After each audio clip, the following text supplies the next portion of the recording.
Bonjour, me fait grand plaisir de vous parler aujourd'hui de différents sujets. Il y a un sujet qui m'intéresse beaucoup, moi c'est la magie. Je m'intéresse à ça depuis, mon Dieu, une bonne trentaine d'années. Ça fait pas de moi un magicien, là. C'est que je me suis intéressé beaucoup, puis je me suis rendu compte que la magie a fait partie de l'histoire de l'humain depuis ses tout débuts. L'être humain a toujours cru qu'il y avait des entités qui le protégeaient, puis qu'il y en avait d'autres qui lui nuisaient.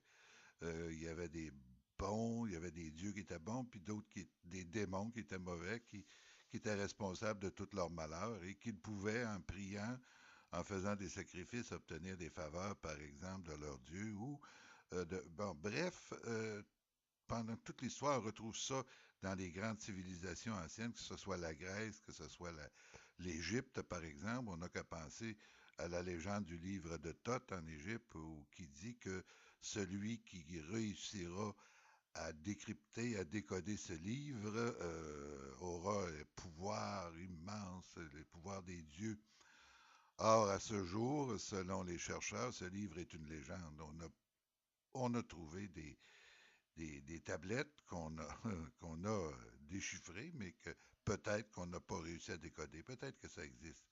Mais de tous les temps, on n'a qu'à regarder dans la Bible, par exemple, l'histoire d'Abraham, qui amène son fils pour le sacrifier à Dieu. C'est typique de la magie noire où on va demander, par exemple, des sacrifices humains.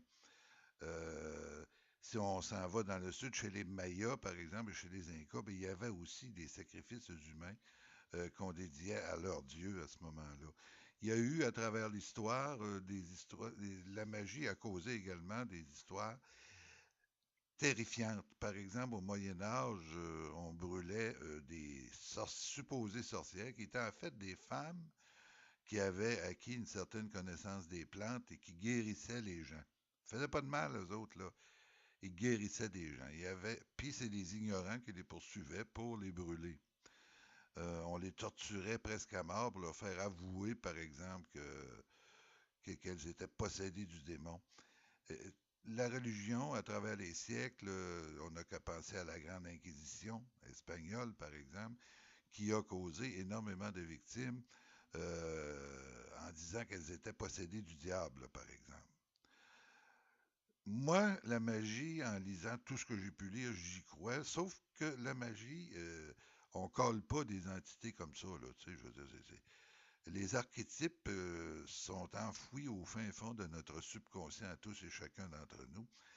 Et ceux qui atteignent une certaine connaissance peuvent déclencher en eux certains pouvoirs qui résident en chacun de nous.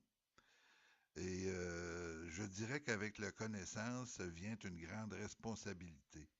Parce qu'avec la connaissance, il est facile de duper les gens. Il est facile également euh, de manipuler les vulnérables. Avec la connaissance, on peut acquérir de grands pouvoirs sur les autres parce que une partie des connaissances de la magie nous amène à utiliser beaucoup nos pouvoirs psychologiques. Par exemple, que ce soit l'hypnose, par exemple, est accessible à tout le monde. Le magnétisme, ce sont des pouvoirs qu'on a en nous, tous et chacun d'entre nous. Le pouvoir de lire la pensée des autres, c'est que, ben, vous savez, lorsque vous étudiez le langage du corps, hmm, le langage corporel, parce que exprime souvent beaucoup plus que nos paroles pourraient le faire. Ce que tu es crie si fort que je n'entends pas ce que tu dis.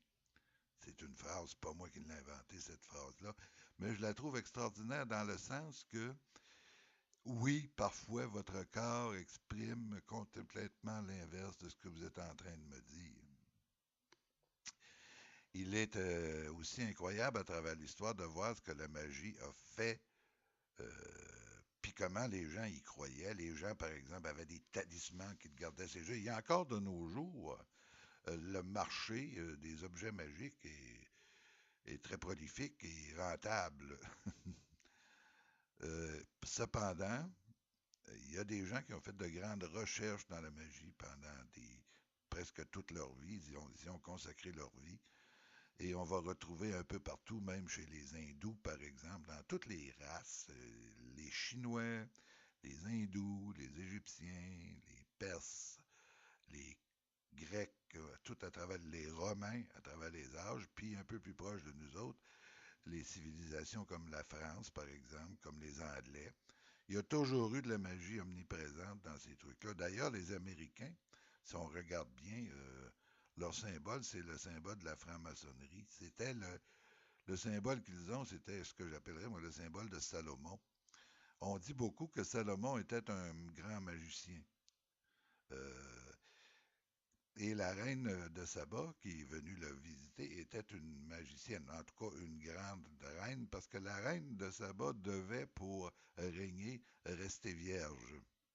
Elle ne devait pas se laisser séduire par un homme. Et pour conserver sa force et ses pouvoirs, entre parenthèses, elle se devait de rester vierge. Toutes ces civilisations-là ont, à un moment ou à un autre, fait des sacrifices. Les prêtres du temple, par exemple, en Égypte, étaient respectés du peuple parce qu'ils étaient censés posséder un grand pouvoir. Et chaque pharaon a eu son magicien, son mage ou son sage qui, selon l'histoire, possédait lui aussi de grands pouvoirs. Bon, je vous ai assez parlé de la magie à travers les siècles. Vous pouvez absolument faire plein de recherches sur Internet de toute façon. Moi, je vais vous parler de la magie auquel je crois le plus. Je crois à la magie. Je crois, moi, qu'on a des pouvoirs en nous qu'on peut libérer avec certaines techniques. Je vais vous parler de la plus grande des magies. Ça s'appelle l'amour. L'amour est une magie qui va libérer en vous la beauté, la lumière, l'harmonie, la paix, la sérénité, et va vous donner une attitude qui va vous attirer l'abondance. L'amour est la magie la plus puissante au monde parce qu'elle réunit au lieu de dissocier, parce qu'elle se transmet gratuitement. Elle est facile à donner,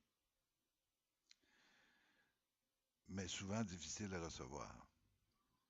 Il faut être prêt pour recevoir beaucoup d'amour. L'amour vous amènera sur des sentiers que vous ne pensiez jamais fréquenter. L'amour grandira votre foi à un point tel que sans vous en rendre compte, vous ferez des miracles autour de vous. Vous sortirez des gens de la dépression. Vous éviterez peut-être à des gens de se suicider. Vous amènerez de la lumière dans la vie des gens qui vous entourent à la journée longue, partout où vous allez, simplement par votre sourire et la lumière qu'il y a dans vos yeux. Avec l'amour qui grandit en vous, vous allez devenir charismatique. Les gens vont dire, je ne sais pas pourquoi, mais moi, quand je le rencontre ou quand je la rencontre, moi, on dit que ça me fait du bien.